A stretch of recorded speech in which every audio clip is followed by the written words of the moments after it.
Hey guys, if this is your first time on my channel, you're most definitely welcome. If you're a returning subscriber, thank you so much for sticking with your girl, Seun. If you are new to my channel, go ahead and hit that subscribe button, then hit the notification bell so you know every single time your girl uploads another video. Yes, for those who are new to my channel, because I've gotten a lot of new subscribers lately, my name is Seun at a Backbone and I am a first year medical student at an MD granting school. I graduated from Stanford University in 2018, took 2 gap years, and now your girl is just trying to scam her way through medical school. And it's not much of a scam if medical school is scamming me, but I digress from that. So welcome to my channel. Be sure to follow me on Instagram if you're not following me already at theprettymed_, so you can kiki with me and we can kiki after my renal block, because renal has been taking my edges. Y'all, one of the biggest things for me lately is that my back and my neck has been hurting so much, and I don't know if it's the way I sleep or I just don't have the kind of support I need. And I actually partnered with Sutera and they sent me their Dream Deep pillow, memory foam pillow, and I've actually been using it for a while, and I'm super excited to share with you guys their products because it has been helping me get a better night's rest. Literally, you guys, like, I lay down on bed and I can just fall asleep immediately. It has a cooling memory foam. It reduces stress, and y'all know medical school be stressing my edges off, and it allows me to just really get a good night's sleep. And one of the biggest things that I struggle with in medical school is like taking care of myself and having self-care. So this is kind of my form of self-care. If there's one thing I must say, I do not believe in all-nighters, so I always try to get my 8 hours of sleep, and the Dream Deep pillow has allowed me to do that. And one thing I actually really love about the pillow is the way that it morphs into my body, and I really love it because I'm the kind of sleeper that I like to put my hands on top of the pillow, and it has the perfect indentations to allow me to rest my hands while I sleep. If you guys trying to be like your girl Seun and get that good night's rest, click the link in my description box to get 20% off your Dream Deep pillow. Using the code Seun20, get 20% off. And honestly, you guys will not regret it, I promise you. Like, I've been living my life, my best life with that pillow. It's funny because now I don't actually use my pillows that I bought before. I actually use the Dream Deep pillow now to go to sleep. And honestly, when my tax return come and that stimulus check hit, I'm probably gonna buy another one. So check out their website, and don't forget to click the description box to check out the Dream Deep pillow. Well, my beautiful people, how is everyone doing today? What's going on in everyone's world? To be honest with you guys, this has been the hardest block of my life, and I don't know why. I'm in renal block right now, and renal gets this bad rep, you know, in medical school. And my first week of renal was so tough, not just because, one, like, it was tough for a couple reasons. One of the reasons was that we were getting taught so much information and like doing all these small groups and content reinforcement that we actually didn't get much like time to actually solidify the material, because we'd always have homework assignment to watch another lecture in preparation for the next day. So it was kind of like throwing a whole bunch of information at you and you digest later. And for me, I'm one of those people, I don't like moving on to new content until I understand what I've just recently been taught. So it was a struggle for me, but you know your girl loves asking for help, so I got me a little tutor. I emailed the dean of, you know, academic advising or whatever, and I said, sir, I'm gonna need you to give me a tutor, and it cannot be a student, it needs to be a faculty.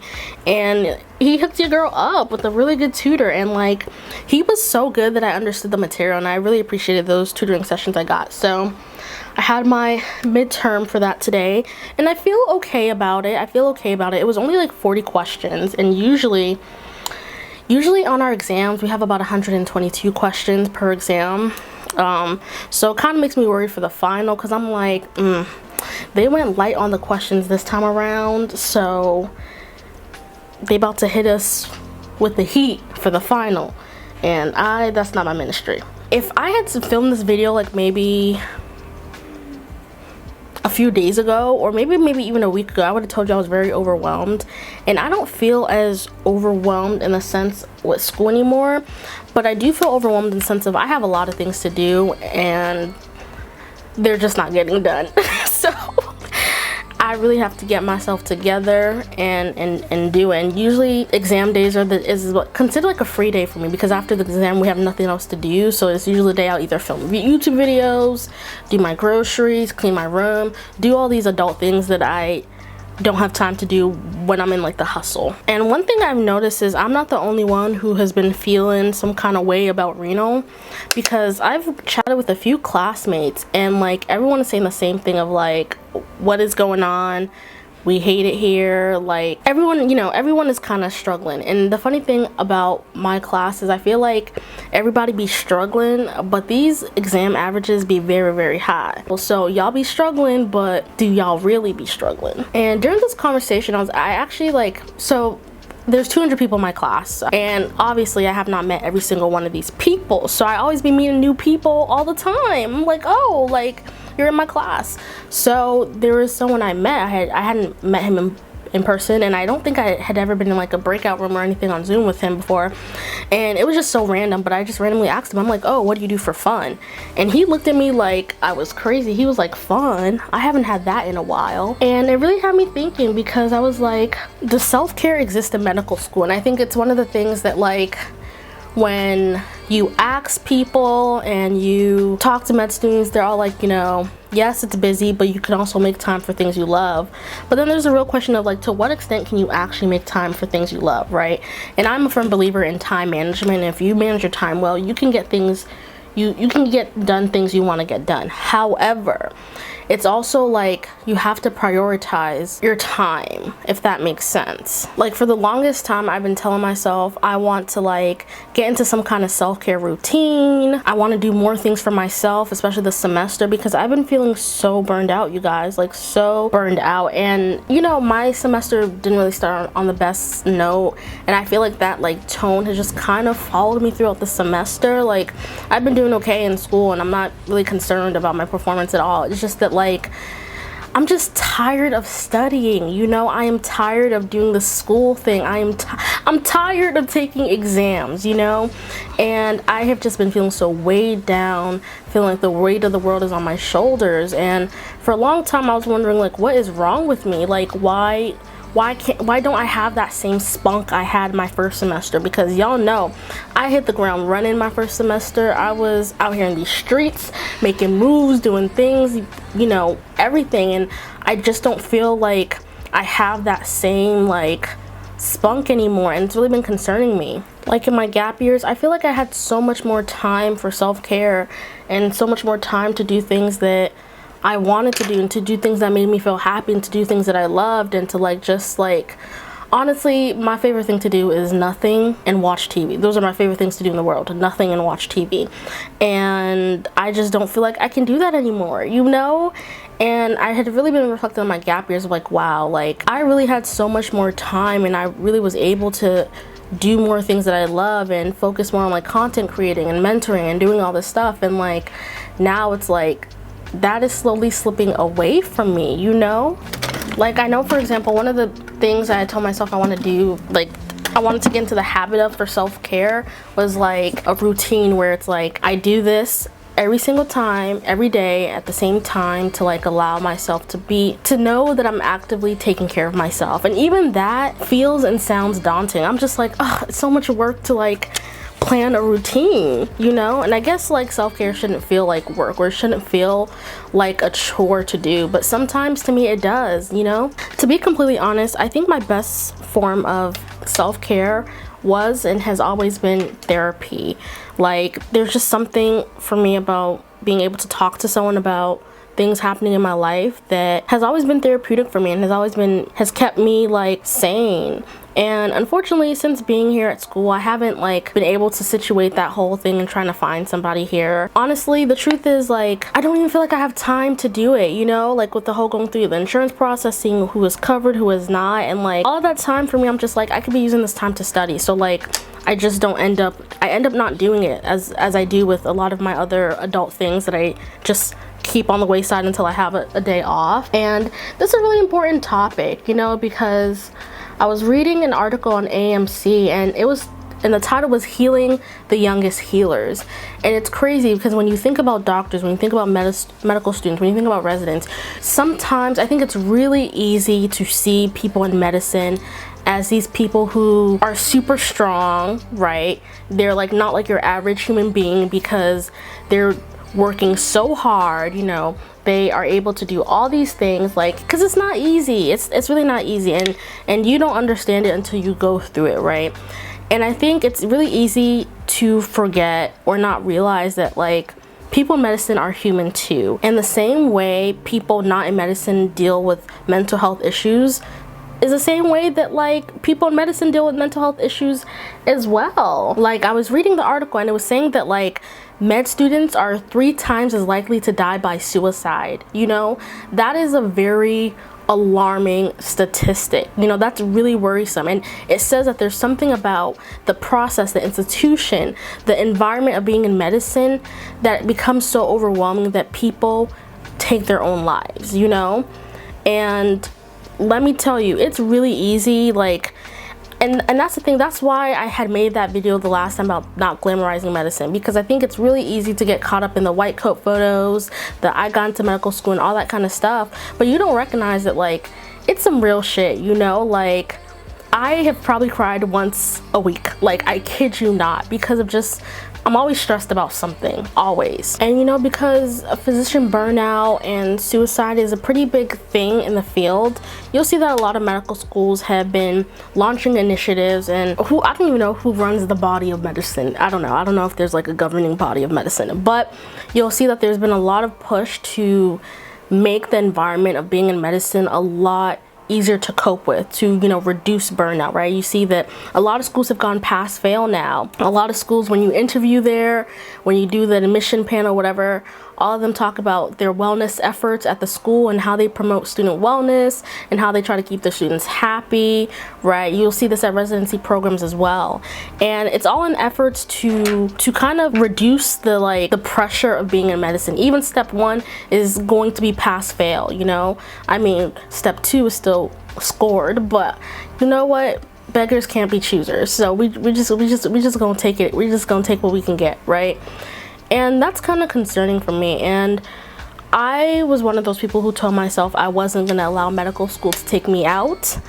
And I still am holding to that. I'm still holding that to be true. However, one thing I've come to realize is medical school is really a mental challenge. And the unfortunate thing is that mental illness is so stigmatized in general, and I feel like it's more stigmatized in the field of medicine, that it's really hard for students, residents, when they are dealing with something, to say something about it, you know?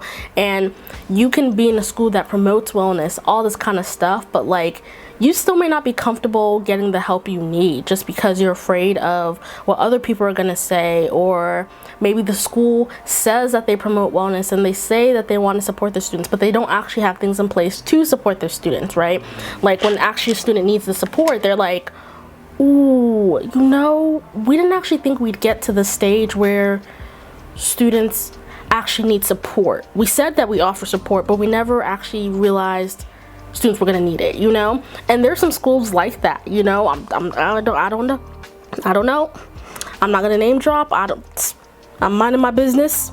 But there are schools like that, you know? And I think for me, what's been especially challenging, and I had mentioned this in my other video, is that, like, being in medical school has, like, made my anxiety so much more worse. Like, every single day, I am constantly facing mortality, you know? And I will be very, very honest with you, I've never thought about death more than I have since being in medical school. And I'm constantly thinking about, wow, there's so many ways we can die, there's so many ways our body can fail us. Like, you can have this cancer and not know until it's too late, and, you know, all this kind of stuff. And it's constantly reminding me to, like, it constantly reminds me that I too am human, right? And reminding me that just because I'm in medicine, like, I will still die. It's so weird, you know? And it makes me very, very scared, because I'm just, like, so hyper aware of my environment, my family, my friends, and everything. And just, I'm like, if I notice something about but my mom says something like, oh, you need to go get that checked out immediately, you know, because I just get such in a frenzy, and like my mind goes to like the worst case scenarios, and it's so unhealthy. But it's like I don't know how to get out of that, you know, because I'm constantly having to study these things. So like I can't not think about it. I'm having to study about kidney disease and like renal failure and all this kind of stuff, you know. And sometimes I wonder if that feeling of anxiety is only going to get worse as I start my clinical rotations and start practicing, because being in medicine, you will see people at the greatest of their moments, but really if someone is coming to see you, it's not because they're okay. Usually if someone's coming to your office, it's because there's something wrong, you know. So as a future physician, I will see people at some of their lowest moments, and imagine, you know, yes, the idea or the hope is that in your service you can change their life and improve their life, but imagine having to face death as part of your career, you know. And I feel like there's some careers where you don't have to think about death often, or you don't have to think about people dying and, you know, and bad things happening to people, and that can really take a toll on someone and their mental health, you know. And I'm one of those people, y'all know I don't believe in all-nighters. Never. I've done an all-nighter maybe once or twice I can think of between my college career and now. I can only think of 2 times I've done an all-nighter, and they probably weren't for studying purposes. They were just, I don't know what I was doing. And as a resident, you will be working long hours and you're getting paid boo kitty money, you know.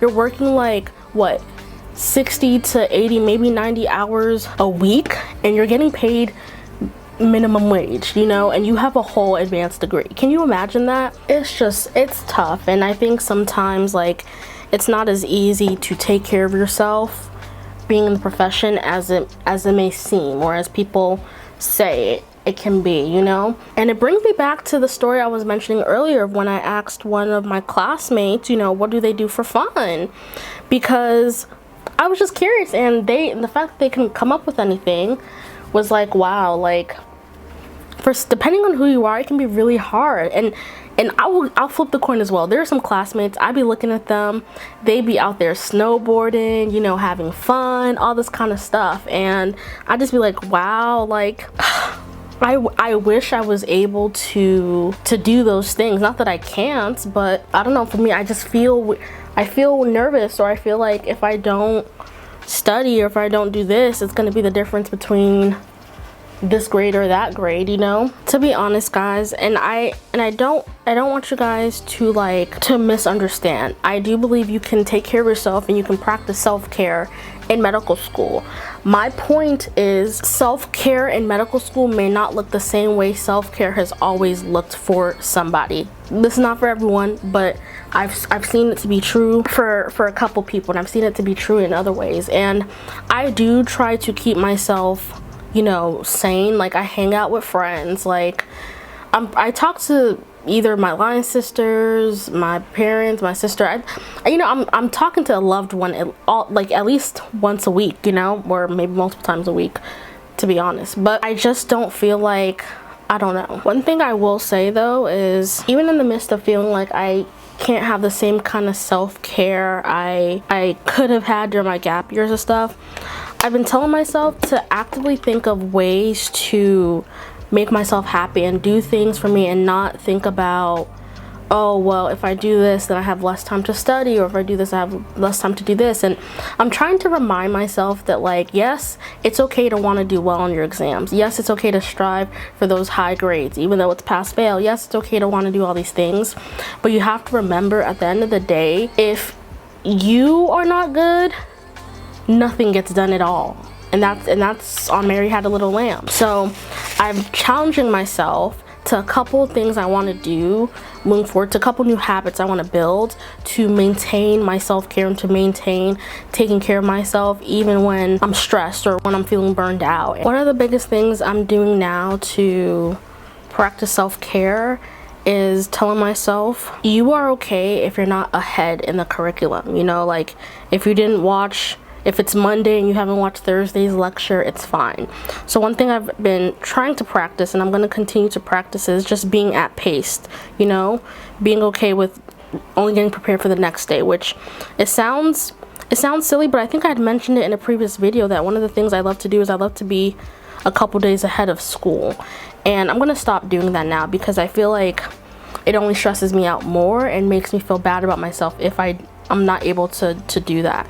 So that's one thing. Another thing that I've started is I made a Finstagram. A Finsta, I don't know if you guys know what that is, but it's like a fake, it's not a fake Instagram because it's a real Instagram page, but the idea is that it's like my unofficial Instagram page, and I've been using that page to kind of just document my highs and lows of like my day-to-day highs and lows, because I do feel like my YouTube channel and my Instagram page, you know, I post like milestones and I never really post like the what's happening today, how am I feeling today.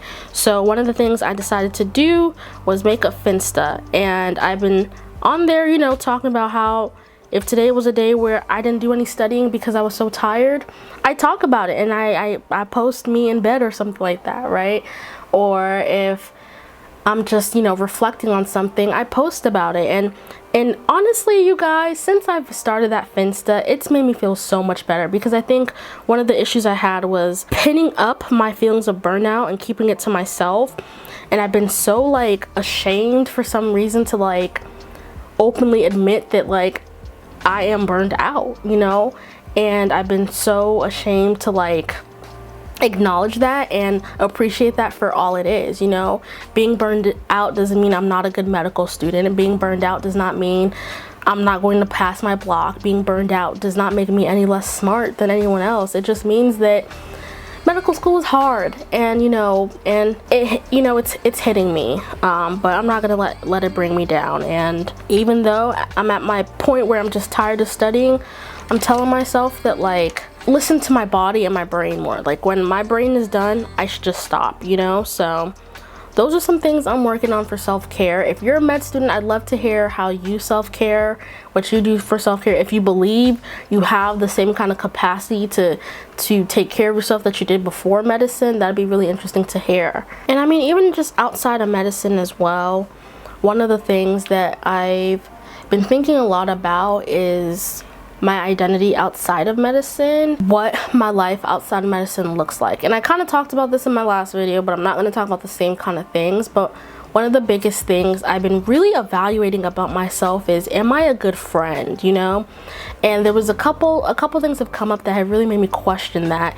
And one thing I will tell you is frenemies in medical school are real, but that is a conversation and a video for another day. I digress. But one of the things I've been really thinking about is, who am I to myself? Who am I to other people? What does my relationships with other people look like? And when I am in my career 10, 15 years later, what do I want to see? Who do I want to see surrounding me? You know, what kind of people do I want to engage with? You know, because one of the things I don't want, and I don't think is going to happen, because even now I have some really good close friends, but one of the things I don't want to happen is I wake up one day, look around me, and realize that like I didn't create the same kind of friendships I could have. You know, I'm generally someone that likes to be alone. I love spending time with myself more than anything in the world, to be very honest. But I also love, you know, kikiing, hanging out with friends, and I'm really evaluating myself and asking myself, like, who do I want to keep and who don't I want to keep? Yeah, so it was actually Auntie Jackie. She had posted, and basically she had posted this quote of, like, having access to me is a privilege. And it's something I've been really thinking about and telling myself I really need to embody, because it's not everyone that is around you that deserves to be around you and that deserves to have the same kind of access to you that other people have. So that's something I've been thinking about as well. Ooh. Honestly, you guys, at the end of the day, as long as you know who you are as a person and you are grounded in your identity, both inside and outside of medicine, and you have a strong support system, you will know and you will find the way to take care of yourself that works best for you and that works for you, because everyone is different, right? Everyone will find something that works for them. I would love to hear what other medical students do to take care of themselves. I'd love to hear what people in the health profession in general do to take care of themselves, even in their career, because it is sad that a career can demand so much of you to the point that it even demands your life, you know? So, does self-care exist in medical school? yes and no. I think that's my final answer. Yes and no. Yes, in the sense of, in order to stay sane, you have to find something. It's not going to be maybe the ideal self-care you want. It's not going to be maybe the kind of self-care you were able to do beforehand, but you have to find something. And no, in the sense of, like, kind of what I said, like, you won't be able to do all the things you love all the time, you know? It is what it is. I would love to hear what other people think, but yeah, you know, your girl is done with her makeup. I did some super simple, something super light today, and I'm gonna have to edit this video tonight as well, because thank you so much for watching this video. I hope you enjoyed it. I'd love to hear what you guys think. I want to engage with you. So comment below your thoughts, how you feel. Comment below ways you want to take care of yourself when you're in medicine or when you get to medical school, or ways you take care of yourself now. And don't forget to click the link in my description box to check out the Sutera Dream Deep pillow. Thank you so much for watching my video, and I will see you guys in another freaking video. Best.